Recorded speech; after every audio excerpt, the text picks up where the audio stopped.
Assalamualaikum warahmatullahi wabarakatuh. Waalaikumsalam warahmatullahi wabarakatuh. A'udzu billahi minasyaitonir rajim. Bismillahirrahmanirrahim. Alhamdulillah li hadza kunna linahtadiya laula an hadanallah. Assalatu wassalamu ala asrofil mursalin sayyidina Muhammadin wa ala alihi wa ashabihi ajma'in. Qala Nabi sallallahu alaihi wasallam kullukum ra'in wa kullukum mas'ulun an ra'iyatihi. Al-hadis atau kama qala.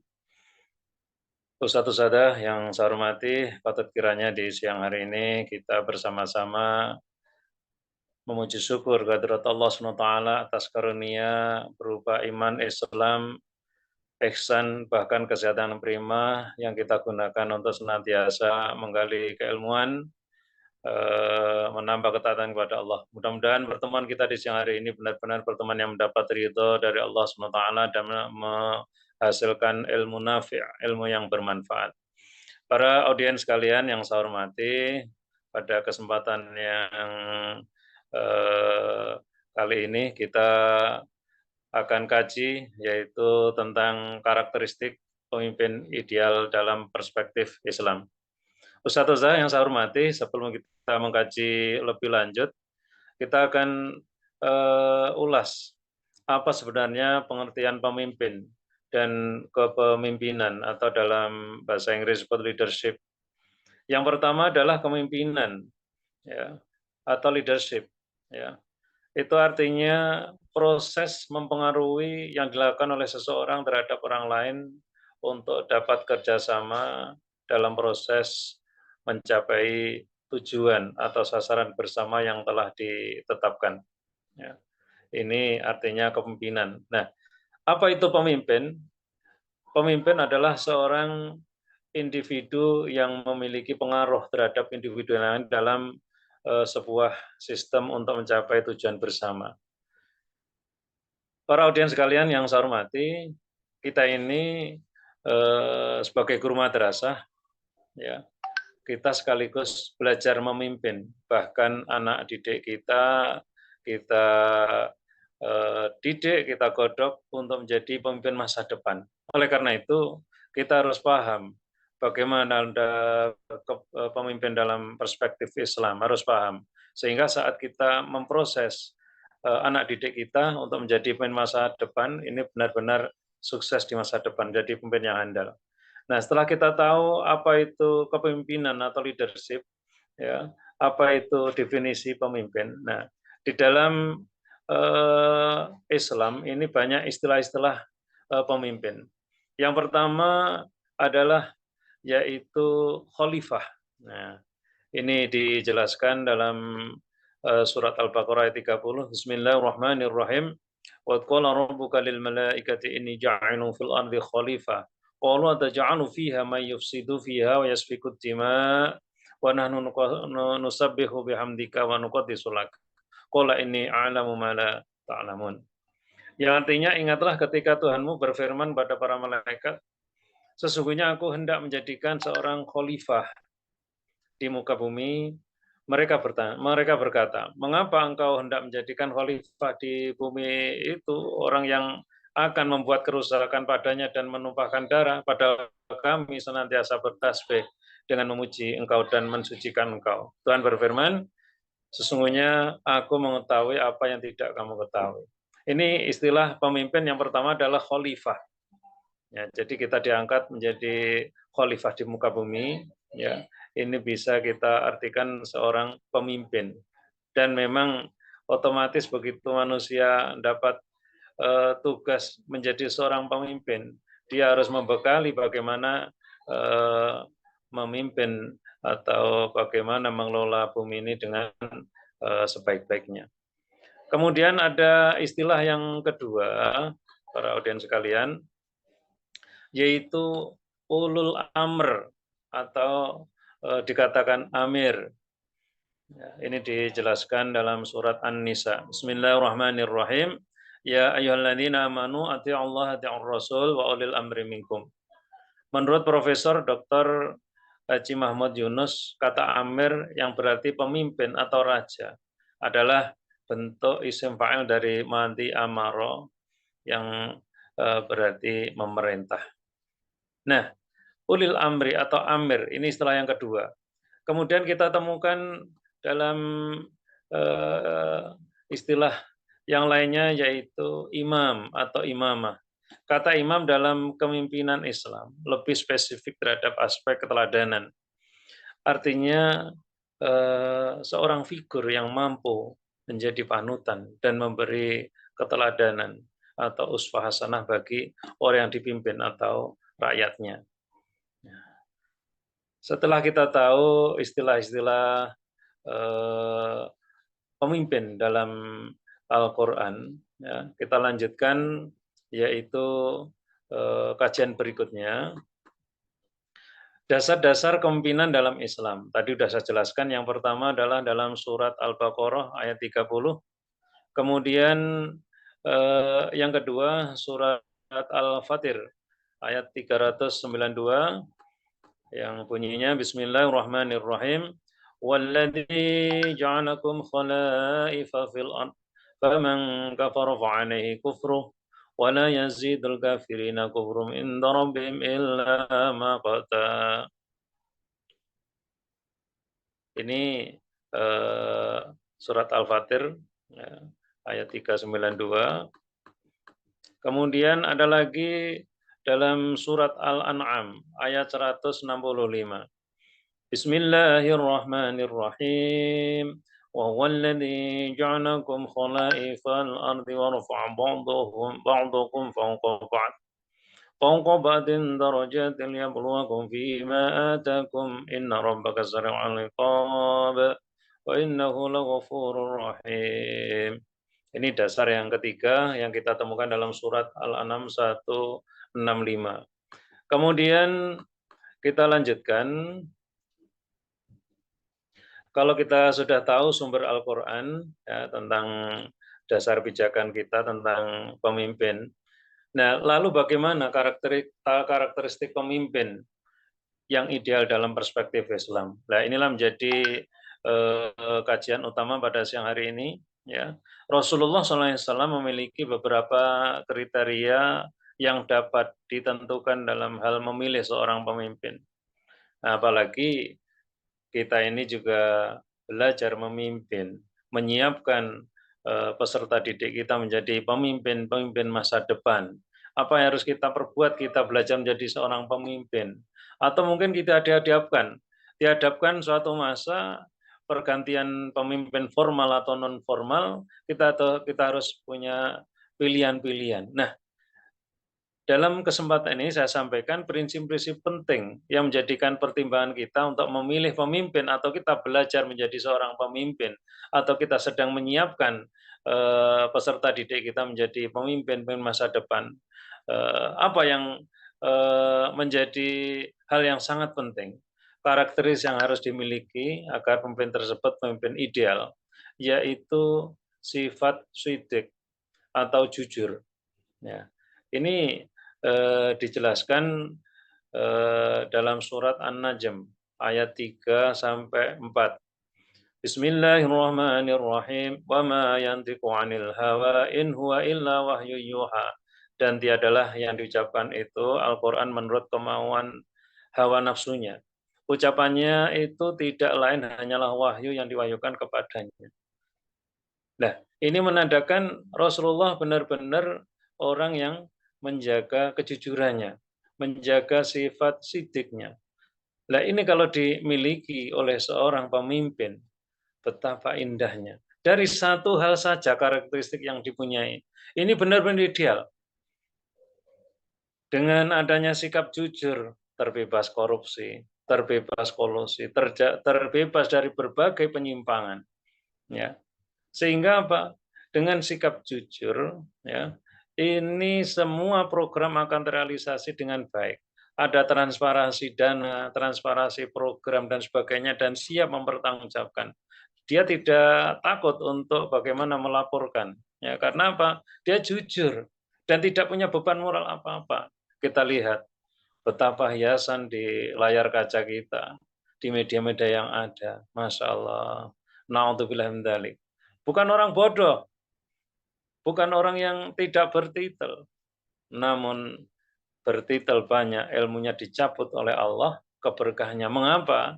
Saat dia mengemban menjadi seorang pemimpin, ya, hilang dari dirinya yaitu sifat sidik atau jujur. Nah, pertanyaannya kembali pada kita, mampukah kita belajar untuk jujur? Nah, ini karakteristik yang pertama. Nah, ini jadi suatu hal yang sangat krusial, ya. Kemudian yang kedua adalah amanah atau terpercaya. Amanah merupakan kualitas yang harus dimiliki oleh seorang pemimpin, sehingga menjaga kepercayaan masyarakat yang telah dibebankan sebagai amanah mulia di atas pundaknya, yang berupa penyerahan segala macam urusan kepada pemimpin agar dikelola dengan baik untuk kemaslahatan bersama. Masya Allah. Indah kan ternyata karakteristik pemimpin dalam Islam. Terpercaya, sudah jujur. Kemudian yang kedua, terpercaya. Masya Allah. Betapa ini menjadi dambaan umat, dambaan bangsa, dambaan seluruh elemen masyarakat, elemen bangsa. Jika dua hal saja ini sudah ada pada diri seorang pemimpin, nah adekan kita memilih, kok sudah ada dua ini, wow ini top ini, sudah hebat. Nah, apalagi karakteristik pemimpin dalam perspektif Islam. Yang ketiga adalah tabligh. Nah, tabligh itu artinya komunikatif. Ya. Dia menjalankan tugas menjadi seorang pemimpin, ya, dengan tidak otoriter. Betapa indahnya kata tabligh ini, yang artinya komunikatif. Ya, panjenengan punya pimpinan, suatu saat panjenengan memilih pemimpin sesuai harapan umat. Ya. Mampukah karakteristik yang ketiga ini terpenuhi, yaitu sifat tabligh atau komunikatif. Nah, kemampuan berkomunikasi merupakan potensi dan kualitas prinsip yang harus dipenuhi, yang harus dimiliki oleh seorang pemimpin. Karena dalam kinerjanya mengemban amanat kemaslahatan umat. Seorang pemimpin akan berhadapan dengan kecenderungan masyarakat yang berbeda-beda sehingga terjalin hubungan yang baik antara pemimpin dan rakyatnya. Nah, betapa kita ini sekarang di negara kita ada demokrasi langsung. Jika ada calon yang sudah terpilih, punya sifat tabligh apa enggak, komunikatif.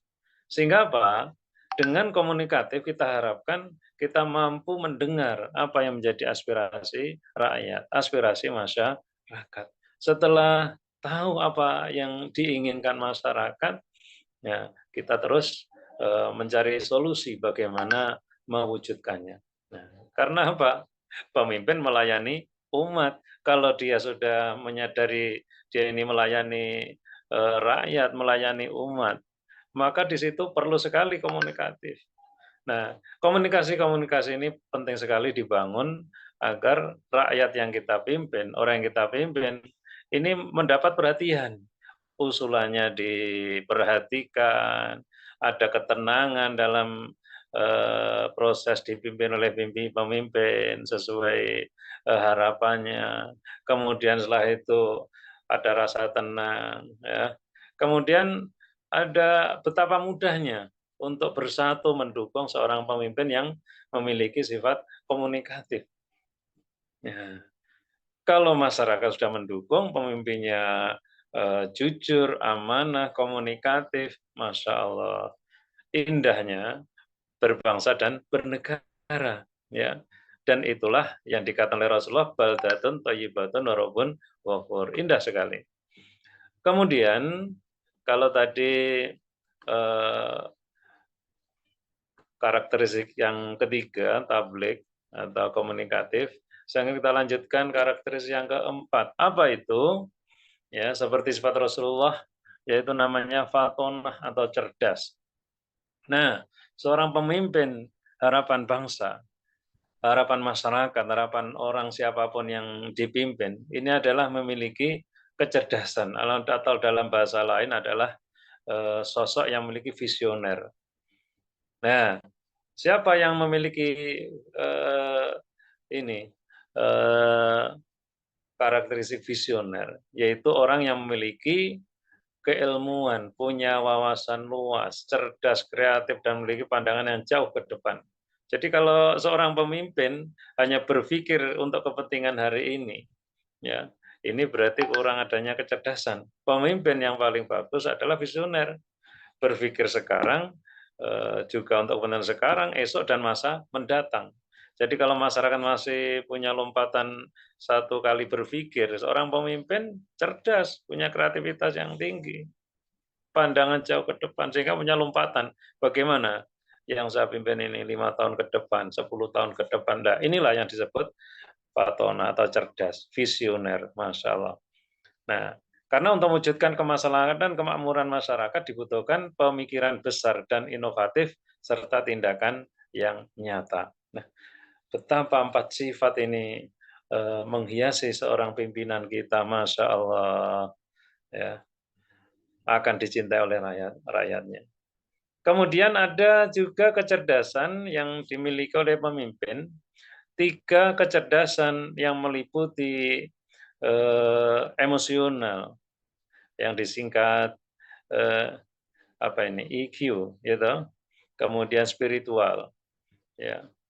Ada apa namanya, intelektual. Jadi ada 3 hal, emosional, spiritual, intelektual. Ini benar-benar harus ada pada pemimpin kita. Sehingga apa? Di sini cerdas berarti kemampuan individu untuk memahami, berorientasi, memberikan bimbingan yang terarah untuk perilaku dan kemampuan mawas diri. Ya. Ia merupakan kemampuan individu untuk memahami masalah. Jadi tahu masalahnya, paham, mencari solusinya, mengukur solusi atau mengkritiknya atau memodifikasinya. Nah, ternyata memimpin adalah benar-benar sebuah seni. Seni bagaimana menjalankan tugas seorang pemimpin yang baik, yang bisa melayani umat. Nah, itulah, ya. Jadi dia benar punya kemampuan individu untuk memahami masalah, mencari solusi, mengukur solusinya itu bagaimana, atau bahkan mengkritisinya, atau mungkin memodifikasinya. Ini harus ada pada seorang pemimpin. Sehingga benar-benar rodanya kepemimpinan dalam berjalan dengan baik. Kemudian kecerdasan seorang pemimpin akan sangat berpengaruh pada eksistensi kepemimpinannya, baik di mata manusia maupun di mata Sang Pencipta. Hal ini dijelaskan janji Allah yang tertuang dalam surat Al-Mujadalah ayat 11. Bismillahirrahmanirrahim. Yarfa'illahu alladhina amanu minkum walladhina utul ilma darajat. Wallahu bima ta'amaluna khabir. Ini dijelaskan dalam surat Al-Mujadalah ayat 11. Yang artinya niscaya Allah akan meninggikan orang-orang yang beriman di antaramu dan orang-orang yang diberi ilmu pengetahuan beberapa derajat, dan Allah Maha mengetahui apa yang kamu kerjakan. Nah, ini luar biasa. Jadi ternyata karakter fatonah, memiliki kecerdasan ini harus ada pada seorang pemimpin. Nah, sehingga lompatannya bagaimana 1 tahun ke depan, 2 tahun ke depan, bahkan 10 tahun ke depan dia sudah merencanakan sekarang. Sehingga masyarakat betapa sangat mendukung model-model pemimpin yang semacam ini. Nah, selain karakter 4 hal yang di atas, pemimpin ideal ini juga harus memiliki sikap yaitu demokratis. Artinya melibatkan rakyat terhadap pemimpinnya dari sebuah kesepakatan bersama akan memberikan kepuasan. Sehingga apapun yang akan terjadi baik buruknya bisa ditanggung bersama-sama. Pola kepemimpinan yang demokratis dapat diteladani dari pribadi Abu Bakar As-Siddiq, Masya Allah. Nah, selain 4 itu, ada tambahan lagi, yaitu yang kelima, sikap demokratis. Nah, dengan sikap demokratis, Masya Allah, dari rakyat, oleh rakyat, untuk rakyat, Masya Allah. Nah, akhirnya masyarakat ikut merasa memiliki wadah negara atau masyarakat, memiliki usul yang benar diperhatikan oleh pimpinan, kemudian ikut bersama-sama menanggung bersama-sama Ales juga ikut menjalankan bersama, ikut mendukung pemerintah. Luar biasa, demokratis. Ya, alangkah indahnya ini sikap demokratis ada pada diri kita, pemimpin-pemimpin kita, atau peserta didik kita latih untuk memiliki yang namanya apa tadi demokratis. Kemudian itu yang kelima. Yang keenam adalah namanya qudwah atau keteladanan. Betapa hebatnya seorang pemimpin memiliki yaitu sifat qudwah atau keteladanan. Karena mengapa? Aspek keteladanan ini sangat erat hubungannya dengan budi pekerti atau akhlak. Ada nggak pemimpin kita ini memiliki keteladanan, patut dicontoh, patut dijadikan panutan dan sebagainya. Kalau sudah ada qudwah atau keteladanan, indah sekali. Hal inilah yang diperankan oleh pemimpin Muslim yang ideal pada masa terdahulu. Nah, Rasulullah SAW sebagai figur utama pemimpin Muslim ini banyak memberikan siraman tentang nilai-nilai pekerti kepada umatnya, seperti yang ditanamkan kepada seorang pemimpin legendaris Muslim yang mengenyam pelajaran kenabian sejak kecil dari beliau, yaitu sahabat Ali bin Abi Thalib karamallahu wajhah. Nah, dengan keteladanan-keteladanan ini akan mampu menghipnotis, mampu merubah masyarakat yang belum taat menjadi taat. Ya, kalau kita menjadi seorang pendidik, ya kita beri keteladanan murid kita. Nah, sehingga apa? Murid kita secara ikhlas, ridho, sukarela mengikuti apa yang kita arahkan ke kegiatan yang terbaik. Nah, ini luar biasa. Kalau itu terjadi pada pemimpin kita, Masya Allah, luar biasa. Benar-benar jadi dambaan umat. Kemudian ada sikap berikutnya, yaitu kepeloporan yang harus dimiliki oleh seorang pemimpin. Ya, apa itu kepeloporan? Bapak Ibu semuanya, seorang sebagai khutbah atau panutan bagi rakyatnya harus menempatkan dirinya pada garda terdepan atau pionir, yang berarti kinerjanya tidak hanya bermodal intelektual, berdasarkan retorika belaka yang menjanjikan atau hanya konsep belaka, tapi juga harus dibuktikan dalam tindakan yang nyata. Nah, mungkin kita merasa saat kita mendidik anak-anak kita, mengapa kok sulit dirubah? Bisa jadi keteladanan kita nggak ada, kepeloporan kita di tengah lapangan action kita kurang. Nah, itu yang perlu kita evaluasi diri kita. Saat kita memberikan tindakan yang nyata, contoh yang nyata, kepeloporan di tengah-tengah siswa kita jadi senang, merasa bangga, mudah untuk berinteraksi. Lah ini kan betapa indahnya yang namanya sifat kepeloporan. Berikutnya yang harus ada pada seorang pemimpin, kalau tadi kepeloporan, ya, yaitu sikap